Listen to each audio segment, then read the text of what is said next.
It's perfectly browned, it's melty, it's sweet. It's the s'more you just cooked over the fire at AutoCamp. That's right, Hilton brings you new ways to stay, where you don't just get nightly s'mores. You also get clubhouse happy hours to gather under the stars. All while staying in custom-designed airstreams, cabins, and tents, and insanely cool outdoor destinations. If AutoCamp sounds like a dream, it sounds like it's time to redeem those Hilton Honors points at Hilton.com. Hilton for the stay.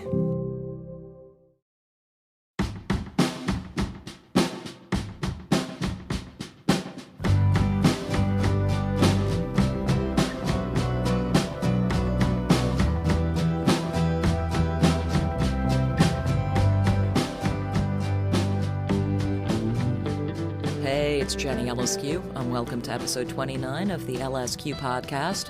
One of my all-time most vivid and favorite concert memories is from a Superchunk show. I looked it up. It was September 14th, 1993, and I drove out from my mom's house in Eastern Queens to Pratt Institute in Brooklyn, where Superchunk were playing an outdoor show on the quad, as it were, and my friend's band, Garden Variety, who I was obsessed with, were opening. So for me, it was the perfect double bill. And I can still picture it, the stage, the audience, it's all bouncing, because I was definitely pogoing. And so it was really an honor for me to get to spend this quality time with two of my heroes, McCaughan and Laura Ballance of Superchunk, for this episode of the LSQ podcast, which celebrates the 30th anniversary of the label they started in summer of 1989, Merge Records, which over the years has put out albums from legendary artists including Arcade Fire, Neutral Milk Hotel, Spoon, Magnetic Fields, and so many more. If I start listing them, it'll just be insane. And in this conversation, we discuss the parallel histories of both Merge Records and Superchunk, and talk about what Mac and Laura listen for when they get submissions for the label, and much more. Plus, another Merge Records artist, Mary Timony of Hex, is also a guest in this episode, and another one to file under I'm Not Worthy. So we'll get to that after this interview with Mac and Laura.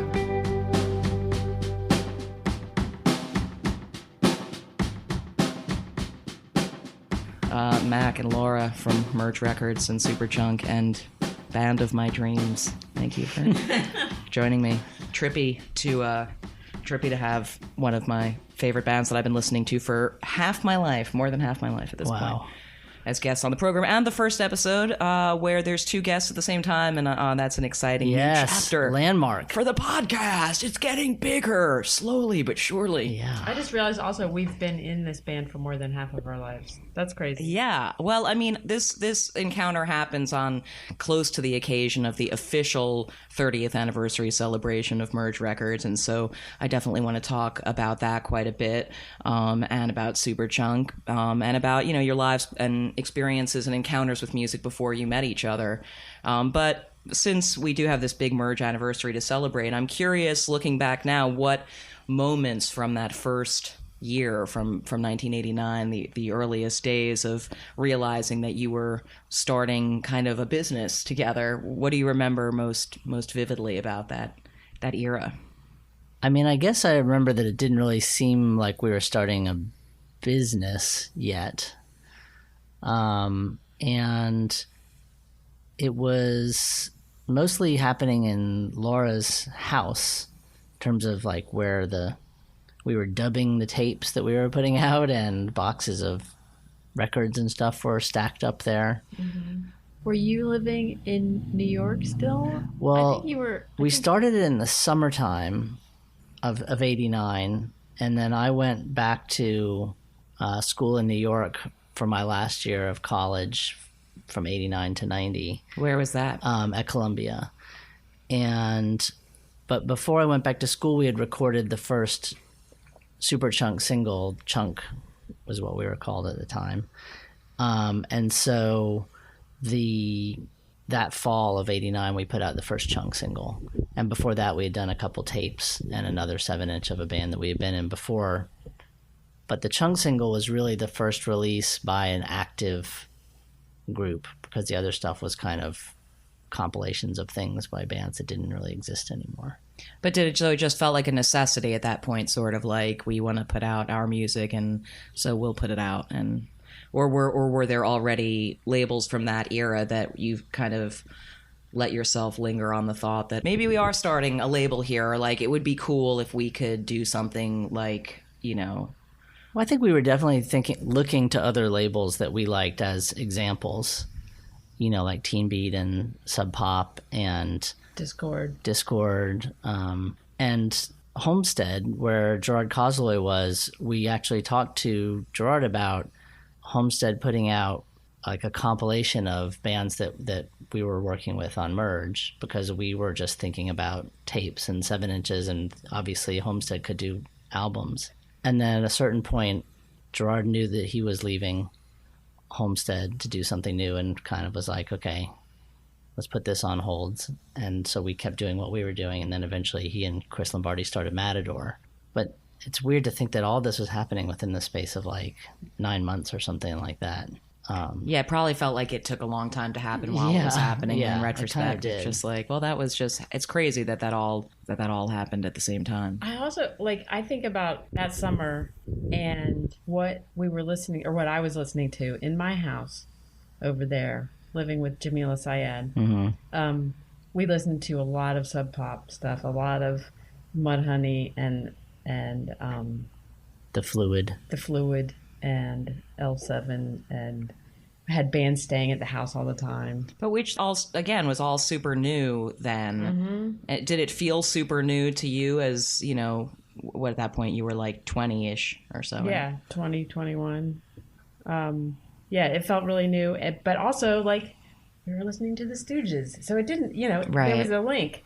But I remember around that time also feeling like a lot of this music that we were first putting out felt so light compared to like Mudhoney and the Stooges, and I don't know. It seemed different. It seemed like, maybe it would be weird if this was part of that same label. Definitely, or yeah. Like I think Bricks, for instance, which was a much more acoustic, recorded in a bedroom kind of thing, had more in common with K than Sub Pop, or something like that. Yeah. How was that music even reaching you? What was your immediate source of exposure to that stuff? Well, living in Chapel Hill, we had this great sort of confluence of circumstances. We had a great rock club, the Cat's Cradle, so bands would come through and play in between DC or Richmond and Atlanta.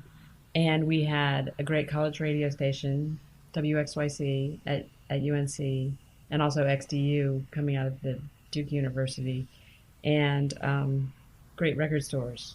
So we had access to all this stuff. Maybe it wasn't immediate, but we heard about stuff. And REM being from just down the road in Athens when we were in high school.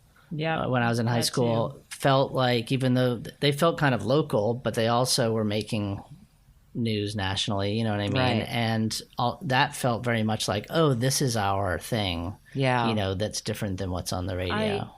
Before I lived in Chapel Hill, I'd lived in Atlanta when I was in, between fourth grade and the end of high school. And there was that punk rock scene developing there too, and bands coming through. And it did feel, one thing that I sort of rue is I miss the closeness, the smallness of the scene back then, and how people in the punk rock scene, you would go to a show and you might wind up with a band coming home with you to stay the night, and not in a sexual way, but everybody needed somewhere to stay because you weren't making enough money on tour.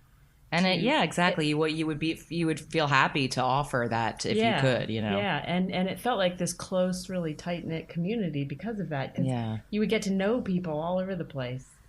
And sometimes it was awful. I mean, once we were on tour, sometimes it was awful. You'd go to somebody's house and there would just be cat hair everywhere and God knows what, and torture videos that they'd keep you up all night watching, etc. It wasn't always great. Torture videos is just a euphemism for the entire experience. It wasn't always cozy. Right. I mean, I guess it is easy to see, in that the scenes as having been more distinct, and then the things thinking about this, it's like, oh yeah, all of the things that helped broaden exposure to regional music also are the things that over time, like not to say ruined it at all, but sort of removed that very local and local experience that you could have then, because this is before MTV blew up, you know, alternative underground music or something. And it's like, well, that's a blessing and a curse in the same way that the ability to find, you know, something that was once only on a limited edition 7-inch is a blessing and a curse. Cool. And also things have evolved from like what bands were expecting. When you formed a band back in the 70s or the 80s, you weren't thinking you were going to make a living being in that band. You were thinking, I'm going to keep my day job and I'm going to scrape by and I'm going to get a job that'll let me go on tour and come back and still have my job when I get back. But now I feel like people start bands and they think that like, all right, I'm quitting. This is my new job. It's even less realistic now than ever.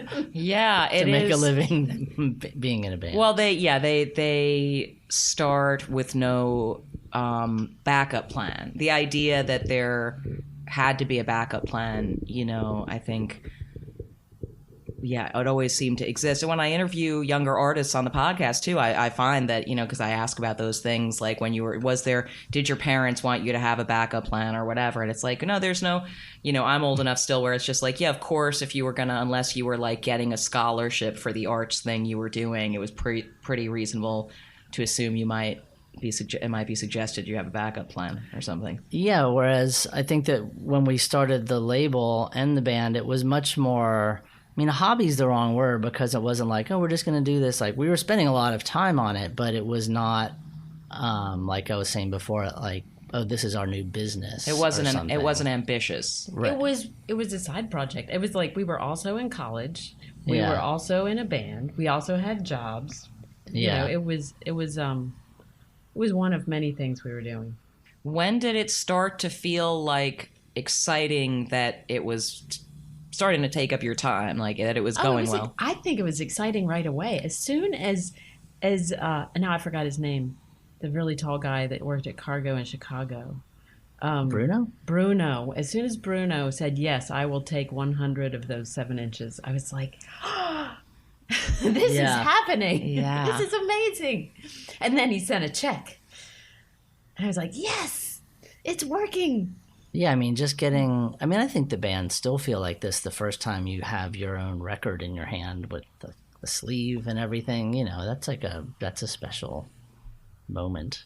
Yeah. Right. But I mean, I would guess in those early years when Superchunk was becoming more and more of a focus and you were on tour all the time, and that, you know, that Superchunk was the focus probably. And that, I mean, did you always... Definitely became that. Yeah.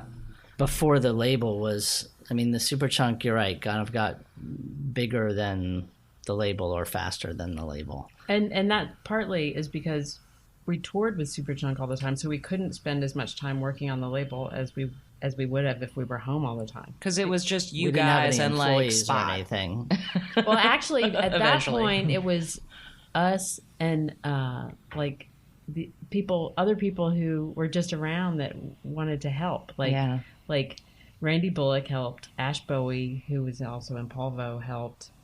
You know, they would just like check the post office box for us, Right. and see if anybody had sent $5 to get a 7-inch, and they would ship it to them. Right. But it wasn't a lot of work. But how early on did you feel like, whether articulated or not, that there was a kind of an ethos or a aesthetic that felt like this is right for merge or this isn't? Was that the kind of thing that you guys would discuss very much early on? I don't think we ever discussed an aesthetic. Like, it was more like, at first it was really local. Yeah, and I think that once we started doing records by other bands, Erectus Monotone, Local. Lamb Chop, local-ish, Nashville. But with a We're still friends connection.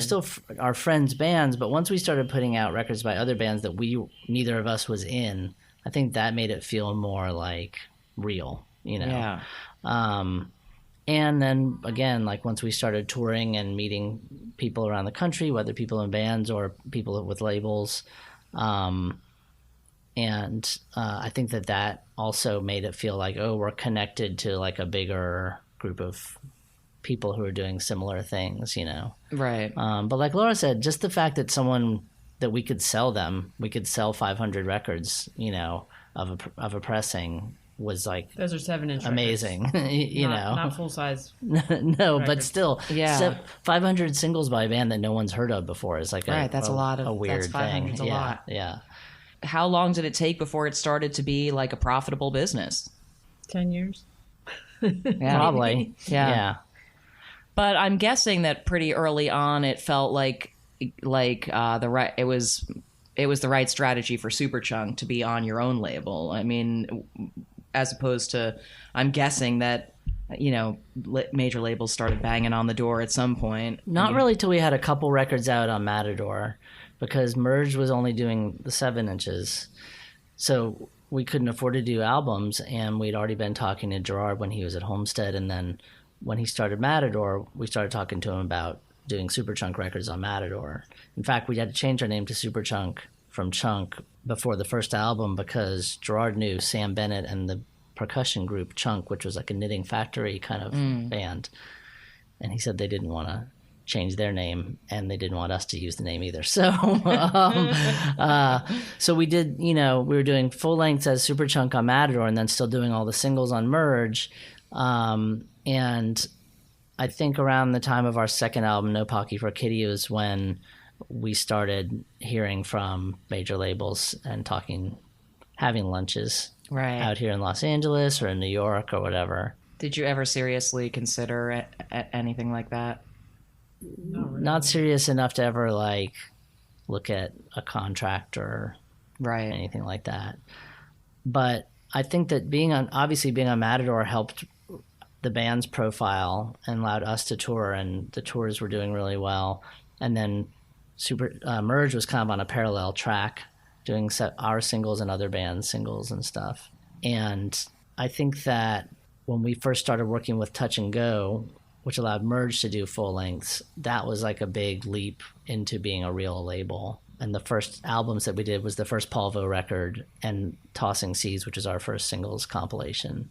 And I think that, again, just made it feel like a real thing when you have the CD, LP, and cassette of your new album, as opposed to just singles, But it wasn't too long before Merge was putting out some of the most important indie albums of any given year. I mean, I was working at CMJ at the time, and I remember even just early days for me of like learning about which labels were which and what was what. Of course, Neutral Milk Hotel at this point goes without saying. I don't think, having been like a kid who was into what Merge was putting out at the time, it occurred to me quite how important that record was within the first 2 to 5 years of its release compared to the other things that were so great, in that category that were so great, whether it was like Olivia Tremor Control or Beulah or things where it's just like there was so much great stuff of that ilk that obviously now time has proven that to be one of the classic albums of the genre. It was really wild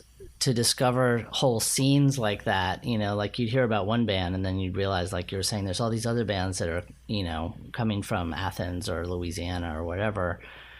But I don't think that we would have been able to work with any of those bands if we hadn't started working with Touch and Go and putting out full-length records, because it allowed us to be taken seriously as a label that you could put out a full length on, and so find the record in any city you might go to. Exactly, and that allowed us to start working with Magnetic Fields, which is one of the other first full lengths we put out, which also has its 25th anniversary this year, is Charm of the Highway Strip, which was the first album we did with them. Wow. And that way, when our friend Brian McPherson, who knew Jeff Mangum and Neutral Milk Hotel guys, when he's thinking, oh, who would be a good label, he sent us that first record on Avery Island, sent us a tape of that. So just being in people's idea of like, what would be a good label to work with this band that I think is great, the fact that we came to mind was awesome. That's probably still kind of how you find some of the best artists, right? For Definitely. sure. But also, I really think that there was this confluence of us being in a band and touring all the time, Touch and Go coming along and being willing to do the manufacturing and distribution, which cut us out of having to do a lot of the work, the day-to-day grunt work of getting a record out. Right. So we were still able to tour and run this record label when we were home, and stay in touch with Touch and Go on the phone while we were on the road and keep things rolling. But also we were out there meeting people. It's how we got to meet Brian and how we met bands that we wanted to work with. I think having the band and the label at the same time influenced how Merge developed in a really different way than any other label that I can think of. Yeah, than if we had just been sitting at home in North Carolina. Aside from Discord, maybe. And Discord was such a DC focused label as well. That I think that we were more out there going, oh, like we're touring in Australia and New Zealand, like we could meet the people who work at Flying Nun and maybe work with a band from there. Like I think that we were much more like outward looking in that way. Yeah. I mean, and do you think some of what you're describing is kind of I don't know, like letting it fit in where it fit into what you were doing with Superchunk is because of this idea you described of not really expecting this stuff to be like your entire livelihood, or was that kind of just an ingrained idea that like, wow, this is gonna be what my money where my money comes from? It never occurred to me that it was gonna be my career. Yeah, was there something we were doing that was fun, right? And it was really awesome when you met a great band like Rocket from the Crypt to be able to ask them like, can we put out a 7-inch, and then say yes, or Drive Like Jehu. That was so exciting. Yeah. And I don't know, but yeah, it never occurred to me that even 10 years into it, that we'd still be doing it now. Wow. Yeah.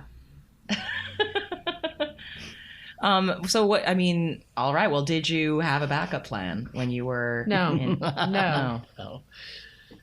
No, not really. What do you think you would have done to pay the bills if path had never gone? I don't know. I have these really useful degrees in. I majored in anthropology and I minored in geology. All right. I guess I would have had to go back to school. Right.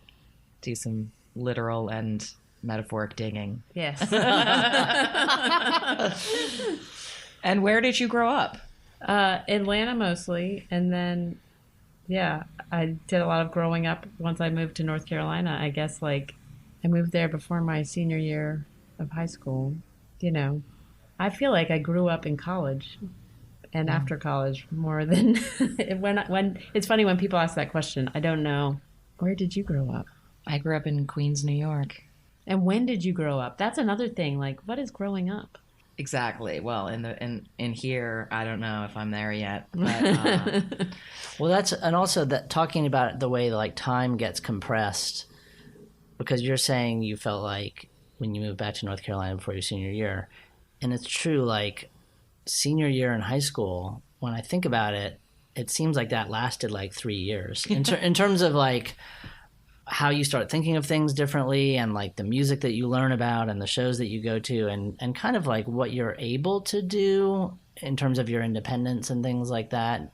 I feel like a lot happens obviously, if you go to college, that's another thing. But like, I feel like junior, senior year in high school is like you compress like 5 years of like learning about stuff and absorbing things that influence you into like a year. Right. Know? Yeah, and every memory you can remember more things from that year than most points in your life. I suppose everything seems so important then. I do when we're talking about like the independent music scene in like the early to mid 80s.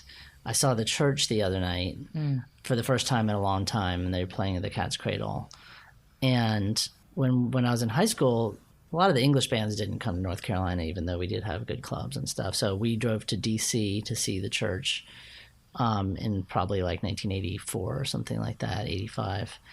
And I was just wondering, how did we even buy tickets back then? Like, I didn't have a credit card, and I obviously wasn't going online.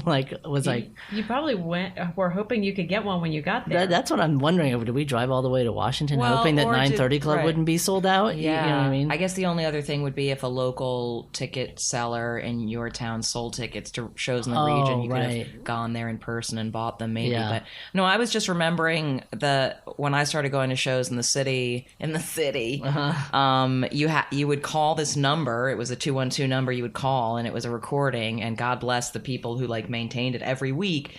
They would read the show listings, the venues in alphabetical order: ABC No Rio, Monday, January 3rd. They would list the shows and maybe even the times, or maybe just the shows. Then you'd have to call the venue if you wanted the times. And if you zoned out, you'd have to go call again and listen from the beginning if you were going to a show at the Lion's Den or something. That's incredible. One time we drove all the way from Raleigh to Norfolk, Virginia, which is about 4 or 5 hours, to see Public Image, and they canceled. But there was no way to know they'd cancel. We weren't. Right. There was no website to check or Sounds whatever. Like Morrissey just Circuit pull up, 2019. Tweet it. Yeah, you just pull up at the club and it's like, sorry, show's not happening. You just drive 5 hours back. It was just stuff like that, Yeah. And so when did you start doing that driving? When did that become a thing that was allowable to go drive to a show? And what was the first one you remember? Probably going to Richmond, because it was only 2.5 hours away, and I had friends that were older that, I could drive also, but maybe to my parents it seemed like, okay, your friends are 18, that's even better than being 16, I don't know. But we would drive to Richmond and see hardcore shows, or we drove up there to see Jesus and Mary Chain on their first tour.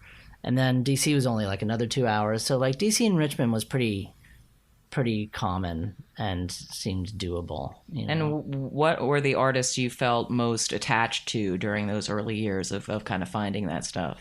Well, I think that in some ways, any band like Jesus and Mary Chain that was oh my gosh, a band from England that you've seen on the cover of NME or something like that, that's radical that you could go see that band in concert. But then also the band Honor Roll, which is from Richmond, and would open a lot of those shows for the bands from out of town, because they were kind of maybe the biggest alternative band in Richmond or something like that. And they would come down and play North Carolina a lot too. So you get attached to kind of regional bands that you got to see a lot and that were great. 86 from Atlanta is another band like that. The drummer went on to be a drummer for Jesus Lizard. But you'd see these regional bands that maybe never got out of that region, or they just didn't tour a lot or whatever. But, it was exciting they were awesome to get to see those bands. Yeah. Yeah. And at that point, did you start thinking about playing music at all? When did the idea that you would have your own band become a... It never occurred to me that I would be in a band. I didn't want to. I was terrified of that idea. I was playing music with friends, and I was in a cover band in high school that would play parties and stuff, but it was, and we opened for a couple people at clubs, but it was definitely we saw the bands that we were going to see as doing something different, more real than what we were doing. You know what I mean? But did it appeal to you? Did you dream of it early on? For sure. Yeah. And you were always the singer. I was the guitar player. Right. I was not the singer. Right. Yeah. That happened out of necessity. Yeah. The singing was not it was more I was more into Angus Young and Pete Townsend than Roger Daltrey. Yeah. No offense, Roger. No offense, Raj. And so you loved music though, right? And I remember going to see shows all the time in Atlanta, and it never occurred to me that I would want to be on stage. It did not draw me at all. Right. But what were the bands or artists that you felt as a kid, really you fell in love with? Well, when I started going to shows, I remember Sonic Youth really impressed me. One of the first shows I went to was the Bad Brains and Neon Christ, and I grew at that first show. I was like, what the fuck is going on? I don't understand this. What am I hearing? Well, I was going to say, like, I could definitely see seeing the Bad Brains and not going, I could do that, because that's insane. You know what I mean? Yeah. Like, Yeah.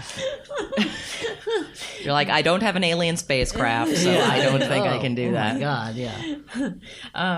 But I grew to really love the Bad Brains and their songs. But it never occurred to me that I would want to play them. And I loved David Bowie. I loved the Lords of the New Church. I loved the Bauhaus. Right. There was a little bit of a goth thing going. But you were.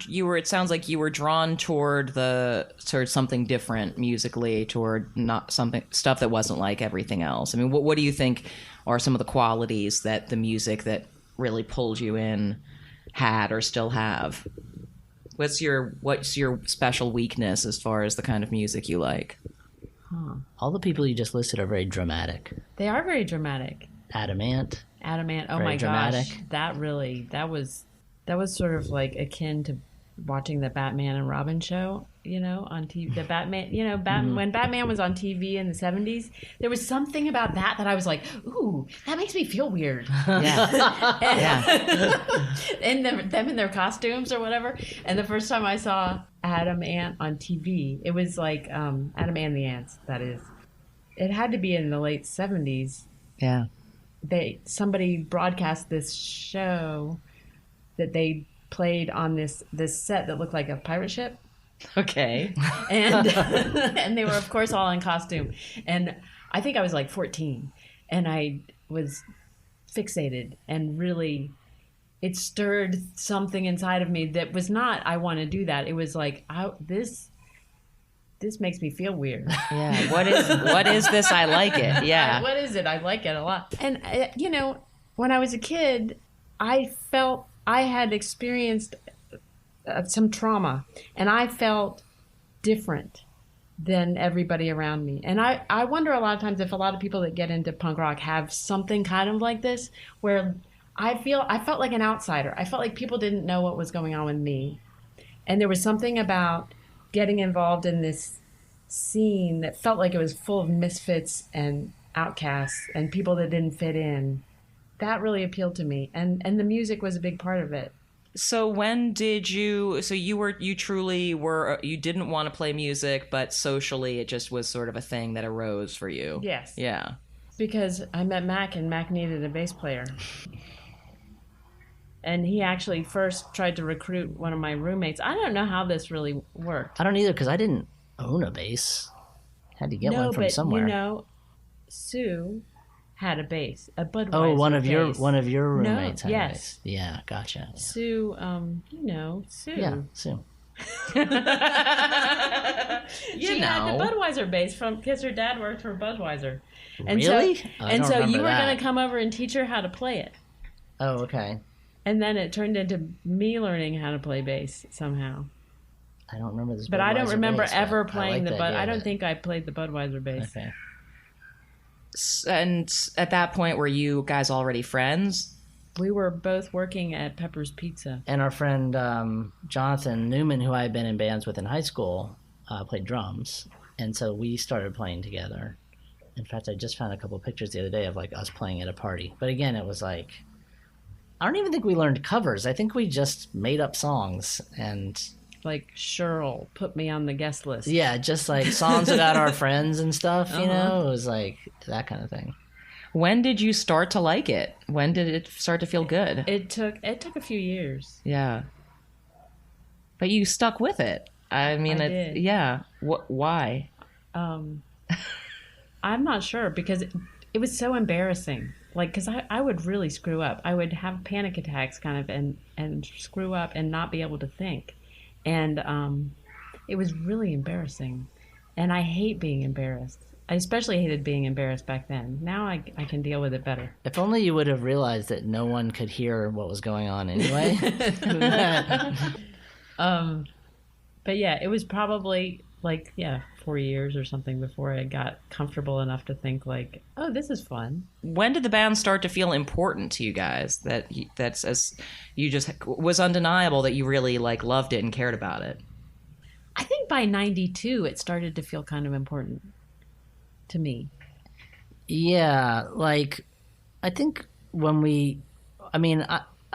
even bands I was in high school and other bands before Superchunk, I feel like every show felt kind of like a shit show because you could just never practice enough or play enough. You weren't going on tour. You're just playing like we got to open for this band. And then like... And a lot of it too was the first year after we formed the band, Mac was still at school in New York and I was in Chapel Hill. And so we would get together and play like we recorded our first album when I was home for Christmas break, basically. Right. You know so we what I mean? hadn't rehearsed at all. Yeah. And you can tell by the way that record sounds. And also, he would come up with shows. Like, he'd be like, oh, we can play at CBGB's. You guys come up. And I'd be like, holy crap. I don't know how to play anything. But Mac has always been perfectly comfortable flying by the seat of his pants. But what I was going to say was like that always made me super nervous, those things. But I feel like once we did like our first real tour of the whole country, by the end of that tour and by the time we recorded No Pocky for Kitty, which was like halfway through that tour, it felt like we could just play a show and not have it feel like what's going to go wrong now or whatever. You know what I mean? Right. I think it's just like repetition to feel like you know what you're doing. Yeah. You know what I mean? And it gets so much more enjoyable when you feel like you can just... I mean, I still get nervous before every show, but once you're doing it, you can actually like have fun and not just worry, which is what it's like until you get to that point. You know? I would imagine too, with the kind of music that, especially early on, you guys were playing, that there is something athletic about it. It's like about keeping up with it, and like, and if you're once you're trained, once you've been in training with it for a while, you're just like running or something. Mm-hmm. Well, and you know, we would go on tour with opening for bands like Mudhoney, or playing with a band like Seaweed at that time. Yeah. And So good. and you see these bands that are just or like seeing monsters, Fugazi, like we were talking about, and you just go like, oh my god, these bands are so good live. And so you're like, we're never gonna, like, how can you possibly like be as powerful as they were? You know what I mean? When you feel like you're just kind of like just trying to, you know, play the songs right or whatever. So in some ways it was a great thing to be able to see every night, you know, like how to be a good band, how to be a good live band, you know. So, I mean, nowadays, and I mean, pretty much since you were in a position with a label where you knew every year you could sign something new and be looking for new things all the time, what sort of things do you feel like you're looking for, listening for when you're considering an artist for the label?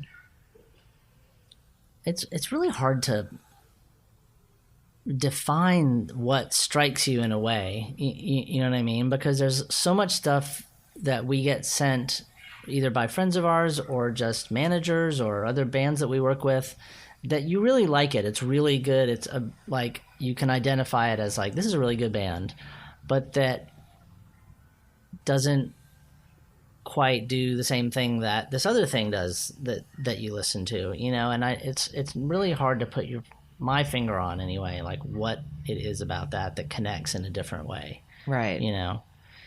And I think that one way that I can usually tell is if I keep wanting to go back and listen to that thing, you know what I mean? Like, and so sometimes it takes us a really long time to decide whether we want to put a record out or not, because we both have to like digest it really, you know what I mean? And a lot of times the thing that you hear the first time you go, this sounds cool. By the time you're done even listening that first time through, you might be kind of like, well, I don't know. You know, whereas it can happen fast. Yeah, there's other things that you listen to, you go, that was pretty good. And then like if you find yourself 2 days later going like, I'm gonna like listen to that again, you know, like if there's something that keeps drawing you back in, I think that's like a good sign. You know? Right. And I would imagine some of it has changed over the years as you've gone from like not knowing what you were doing to knowing what you're doing with like running a company in general and a record company specifically that probably could be freer with what you were listening for in the early days than now, where like practical concerns enter the picture. It feels like there's just more and more bands now, and that makes it harder to decide who's going to make the cut, you know? because there are a lot of good bands. Yeah. And we have limited capacity to put out. We can only put out so many records in a year as one record label, Right. without it just really seeming like we're just throwing them out there and not doing anything to promote them. Right. So it's really hard to make the right decisions. But luckily, there's a lot of good labels out there also. Yes. Based on the music that people are sending you, do you think that there are fewer young people playing guitar music? No. No. I wish that what we got in the mail, or the email, So to speak, yeah. was more wide ranging. You know what I mean? So that people thought of Merge as like a home for more different kinds of things. Yeah.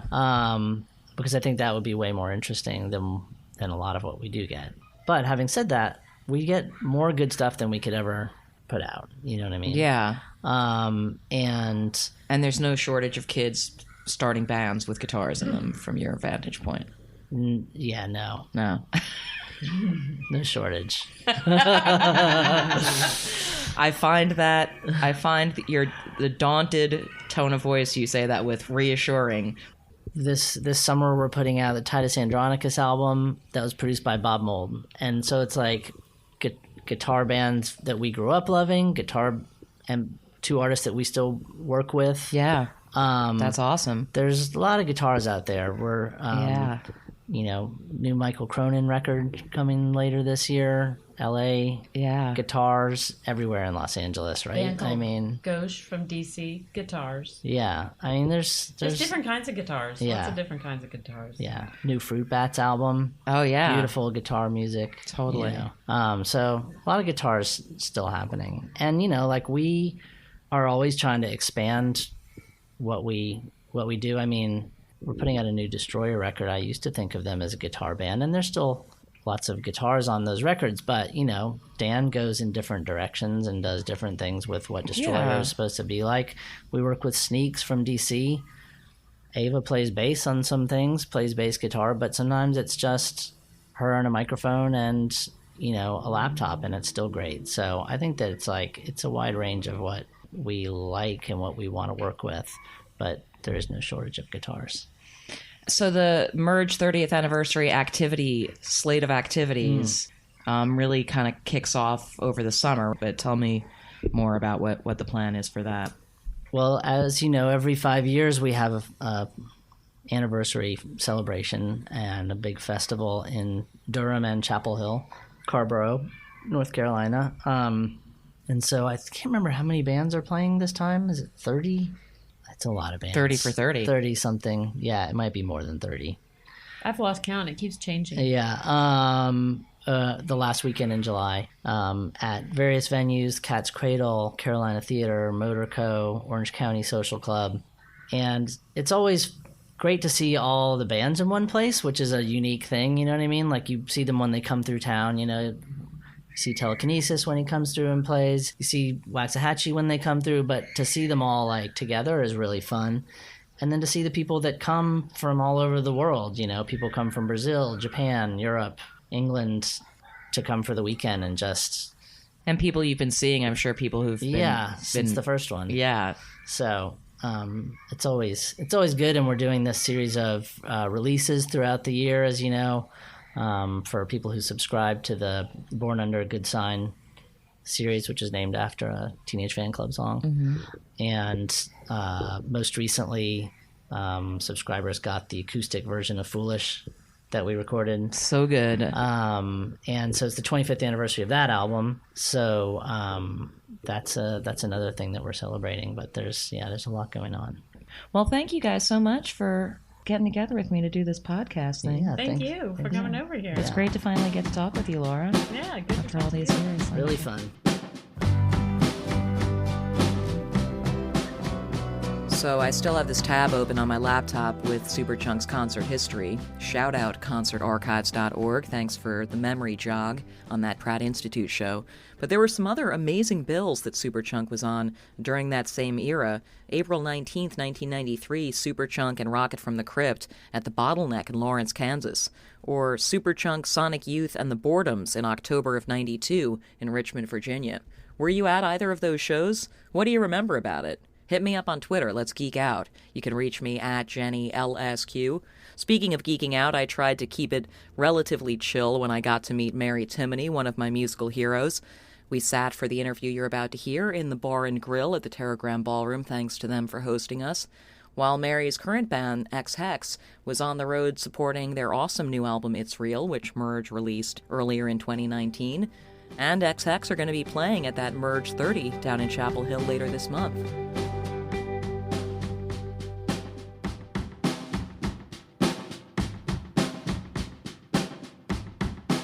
Gotta love a venue with a bar and grill in it. Yeah, right. I mean, you know, mid-show you need a grilled cheese. This is where you get it. This is where you go. So where is home for you nowadays? I live in D.C. Okay. Yeah. And you've pretty much lived in D.C. now for your whole No, adult I grew up there, and then I went to school in Boston at BU, and then I lived in Boston for a really long time, and I moved back to D.C.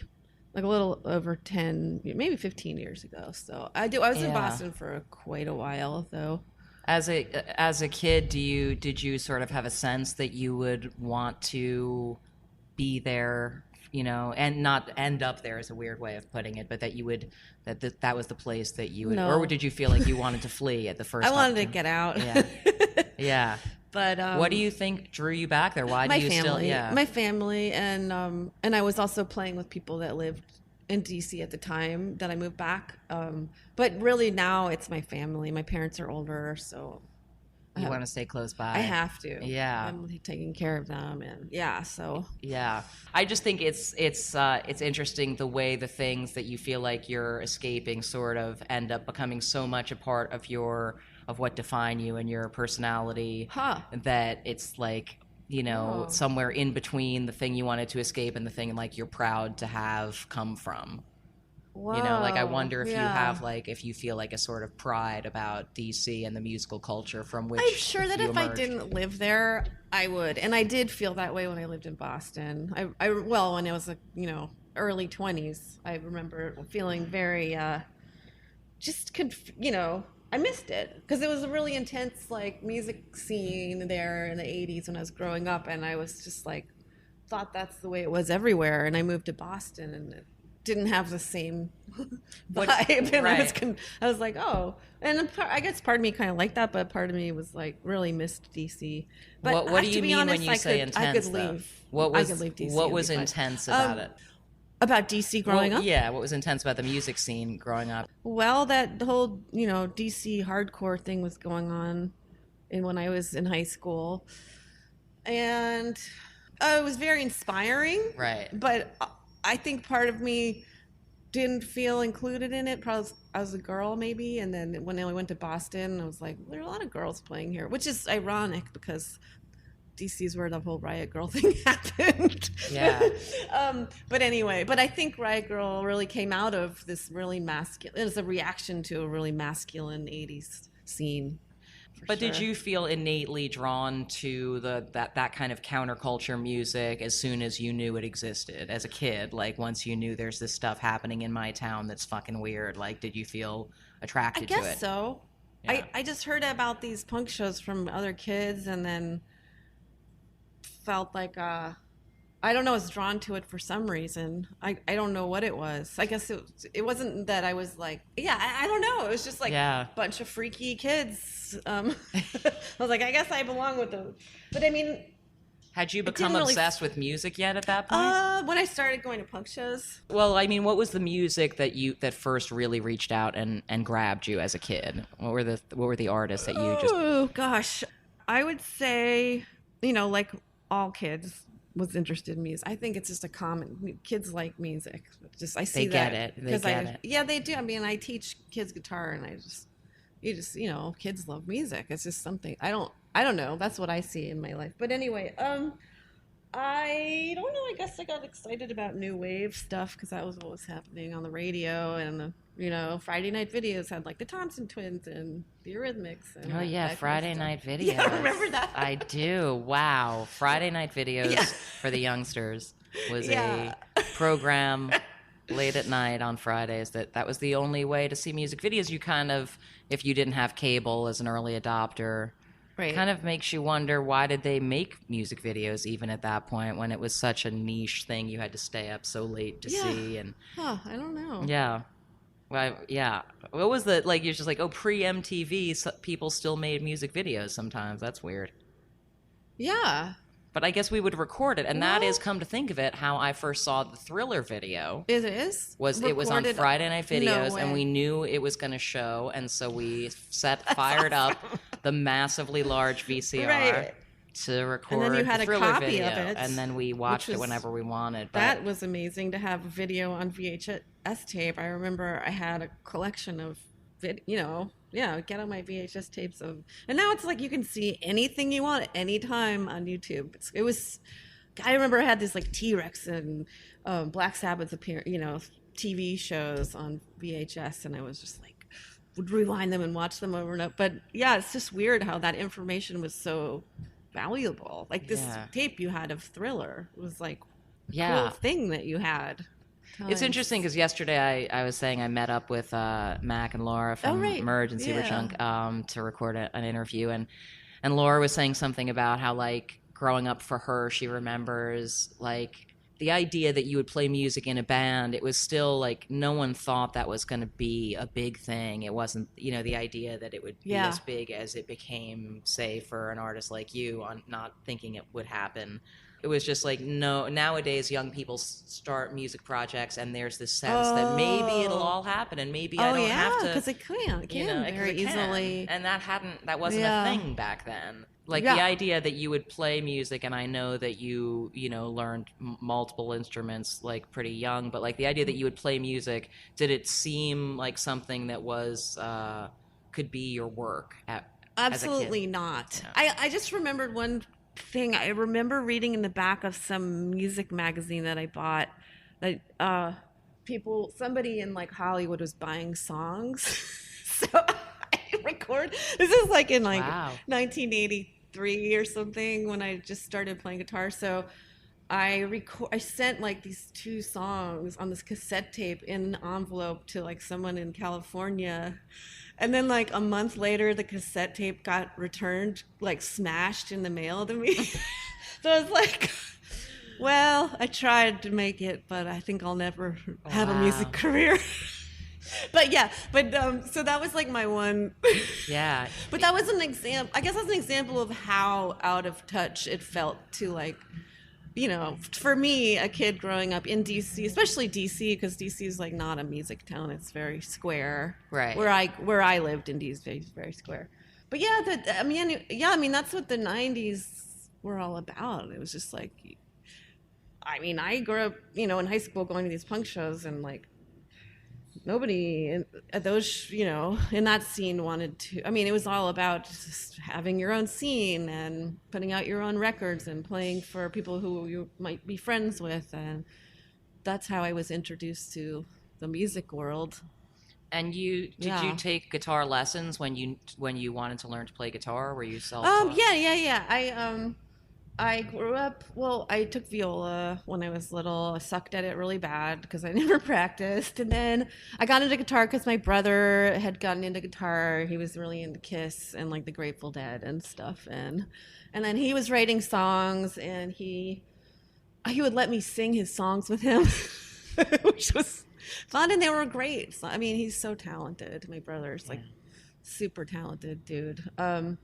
And then I just got him to teach me some chords. Then I went to arts high school and studied guitar there, and I did a year at college for classical guitar. And then I quit taking lessons because I just found that I really just wanted to be a creative.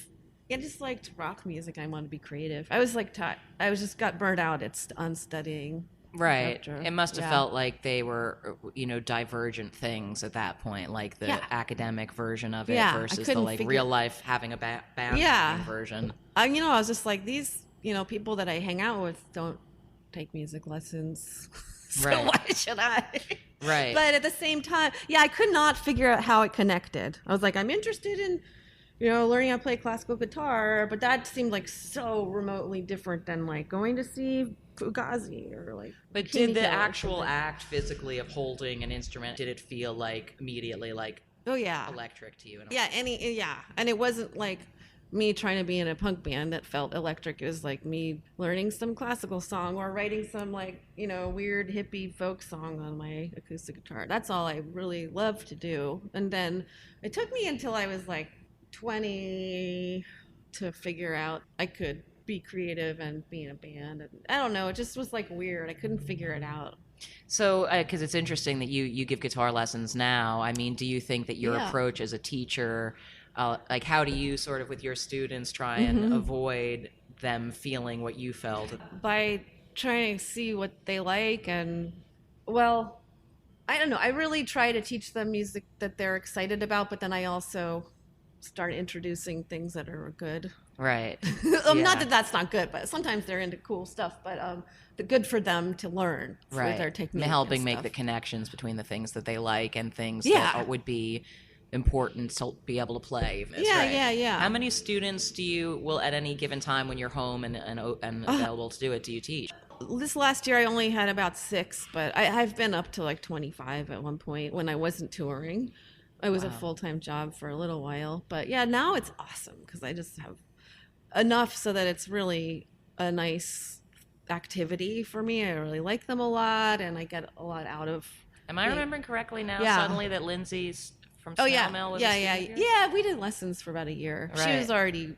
She didn't need lessons because she was already really good. Right. But we just like learned like the 2 guitar parts in these television songs and hung out, and she's great. When did you, going back to your own early Yeah. years of this, when did you start writing songs? When did writing songs start to appeal to you?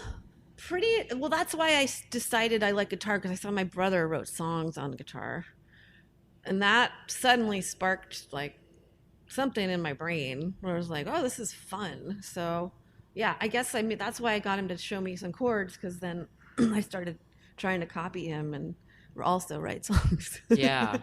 And then when did songwriting start to feel good to you? At what point did it start to feel like something that was a key? I mean, just the process of sitting there with an acoustic and like zoning out immediately felt like fun. Like any creative processes, you do it Right. because it's fun. It's like playing, like like a child's play, or like you're like, as you just go to this. It's like you go to this different part of your brain that you don't always use every day. But I'm sure whatever I was writing was really bad, but it was just fun. Yeah. But I mean, Like- I'm thinking about a quote of yours that I read from 90 something, Oh, 90, yeah. 90 late or something like that, about reflecting on some of your earlier, at least early days of Helium, for instance, of writing songs that were more coming from a place of expressing intense like emotion or anger. Or well, whatever. that I know. Well, I was when in did trouble. when did you kind of discover that like it wasn't just fun, but that it felt essential, that it felt like there's one way I can express this, and it's Yeah. this way? Oh, when did that connection Yeah. happen? Probably like I don't know, like in my early 20s. I mean, I don't know. I think like in my family, like I don't know, like my parents aren't really.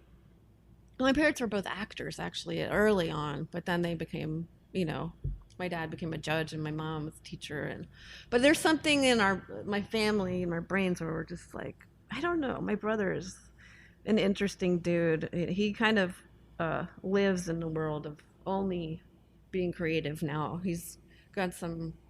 Anyway, he's eccentric, I guess you could say, but he's wonderful and super smart. But I think that our brains just, I don't know, maybe it functions better in that realm than in the real world. That's with him. I think he's sort of transitioned full time into that world now. So, I just enter it into it to write music. I don't know. Right. It's I like try. a room you can walk in. It's hard though. I mean, songwriting. Yeah, you don't really do it because it's fun. I think you do it because it's healing. Maybe, you know. Yeah. Ultimately, most people end up finding that it's a process which helps you. It's like, I don't know, like any, writing in your diary or whatever. Yeah. Yeah, and I think for a long time I wrote songs only from a way that, like, is this doing something for me? What am I expressing? Like, Then I realized when I got to a point when I was like 35, when I realized, like, I'm not that angry anymore or depressed, and, like, I don't know, I just don't really want to do music anymore. So I stopped, and then when I came back to it a few years later, I just started trying to make songs that were fun to play, which is a whole different process and not as fun to do at all. Like, so the songs that I write with Hex, Betsy is actually really good at just coming up with these pop songs. I'm not good at it, and I try, and it's really goddamn hard. It's weird. I'm kind of like doing something that I'm not great at right now. But did you go out looking for a collaborator that would be able to bring that out? I mean, when you were, I didn't. It just happened. It's interesting that this project is obviously named after that solo, that's record true. you did. Yeah. And so it feels like a continuation of that in some important ways. Did you know I want to switch? If I'm going to do music, I want it to be more like this kind of upbeat zone, this like rocking out, unapologetic rocking out zone. And then did you sort of go out looking for collaborators who you felt like could help you get there? When the band started, I had a bunch of songs that I had been sort of writing for this band Wild Flag that I'd been in, and I found with that band I had to bring in songs that were super straight ahead because they got really deconstructed when I brought them to the band. But instead of getting deconstructed with now, we just like went with them, and they were super straight ahead. And turns out, I didn't know when I started playing with Betsy. I knew she was a great singer, and she had some cool songs. I didn't realize like what a pop genius she is, but it just like, I mean, I feel lucky that we found each other. Yeah, she just is one of those people that pop songs just come out of her really easily. She doesn't stress out about it. Whereas I'll be like working on a song for like a year or something. Yeah. Like, this is not good enough. So it's different. Yeah. Does the music that you've made with the different projects you've been with, does it feel to you like you're kind of continuing in pursuit of the same sort of sound, or that there's like a kind of this sort of thing you can never quite reach that is the sound you're going for? I feel like there's something I could never quite reach. Right. Yeah. I feel better about this record than I have about a lot of other records that I've been involved with, because I feel like I finally in my late 40s figured out how to just get things good, like in terms of like recording, just like not settle for shit that's not working or whatever. So yeah, I feel good. You seem like a very humble sort of artist, you know what I mean? Like I meet a lot of artists, and some more than others have I am the shit. So ... in a way that's like that I'm fully in favor of as a supporter of the arts or whatever. Like I love the whole array of approaches to like knowing or believing in one's creativity or something. But I wonder if obviously you've been in projects that I'm only a few years younger than you, but like for me, like Helium was like a very big deal. Thank you. Where you're like, this band is making it, they're doing it, they're getting big. Yeah. And so I wonder if, as that was happening in the moment where things were genuinely getting unequivocally the biggest they've been for you, did you feel like, oh yeah, I deserve this, this is a good project, I'm proud of this and excited? No, I mean Really? I don't know. It's weird. I know what you're saying. Artists have to be that way. You can't get in front of a room of all these people, like, and be able to do that unless you're like a little bit nuts, and also telling yourself, I'm awesome. Like, that's just part of being an artist, But yeah, I don't know. I think my mom really made my brother and I like not like ourselves sometimes. Right. Yeah. I love my mom and she's wonderful, but also nobody, I had to like, my parents were just like, did not want me to be in a rock band. Right. I'm still, from our, there were still parents when we were growing up that didn't know what rock music was and did not approve of it. You know what I mean? And like no one was successful at it that you could ever. Yeah. There was no one anyone knew who was successful at it. No. It was insane like to those think are you just might do that. Yeah. pictures in a magazine somewhere. There was a band in my neighborhood that was successful for our neighborhood called Norman Bates and the Showerheads. Nice. And they opened for the Ramones. And Oh, wow. Yeah. And it was just That's like cool. Dare to Dream. What stands out most clearly in your mind? Sort of what do you, when you look back on the early days of Helium, sort of like, before the first full length, what do you remember most about that time? And before the early days of Helium, what do I remember about that? Like sort of when you look back on it now, like what do you sort of remember about how you felt about making music, or does it feel? Was it an overwhelming time, or was it? Oh, yeah. It was the worst time of my whole life. After college, I was like super depressed. So you weren't right. So it didn't feel like something exciting was happening. No. It just felt scary. It's terrifying. Right. Yeah, I've never been like after college. Helium started, and I was like really depressed, like severely depressed. Like really badly, and I got treatment for it and dealt with it, but then it got good, after a year of Helium going, I got in the flow with it. But it was just weird at first. I was like, I don't know, I couldn't it wasn't because of Helium at all. I was just in a weird place in my life. Right. I never really like that first EP we did, the Pirate Parade EP. I just felt like it didn't come out well. So if anybody tells me they like that, that's just crazy, Mary, because really? that EP is brilliant. Thank you. I mean, now can see it more objectively, but it was just one of the, I had never really made a record before, so I didn't know how to do anything. But but it's fine now that I don't know. I was just in a weird time in my life, but after I got to be about 25, I started to be less depressed. There's a couple of years there I was just like, I don't know. I guess I'm intrigued by the idea that you've kept doing it. You keep doing it. I keep doing it. You keep doing it. I keep trying to quit, and it's not. It just doesn't happen. So at some point you must have gone from being like, why am I doing this? This is exacerbating my bummed outness, which it sounds like is what you're describing. In the beginning, I'm miserable, and this is making me more miserable. To being like, you know what? This is what I do. I'm going to keep doing it. Yeah. Well, right. I think. Or is it just out of necessity because you're like, this is what I do. This is my vocation. No, well, it's a little of all of it, I guess. I think things were just weird things were going on in my life at that point. It wasn't really the music that was bumming me out, although 20s are hard. 20s are really hard. Yeah, but no, I mean, I really love to make stuff. Like if I, because that seems to be something that works for me, my brain. And then I like traveling, and I don't know what the heck else to do. I don't have, kids or anything, so at this point I'm just like, here I am.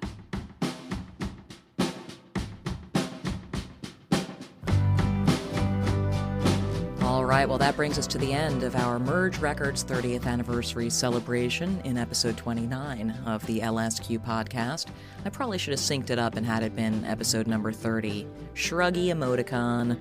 I've got some exciting interviews in the can for upcoming episodes. The next one is a really fascinating conversation with Johnny Pierce of the Drums. It comes out in a few weeks, just as the Drums are going to be hitting the road on tour again here in North America.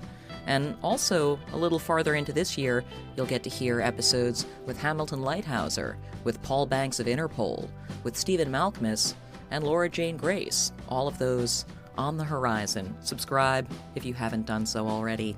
You can always reach me with questions and feedback at Jenny LSQ. Massive thanks to McCaughan, Laura Ballance, and Mary Timony, and to you as well. I'll talk to you next time.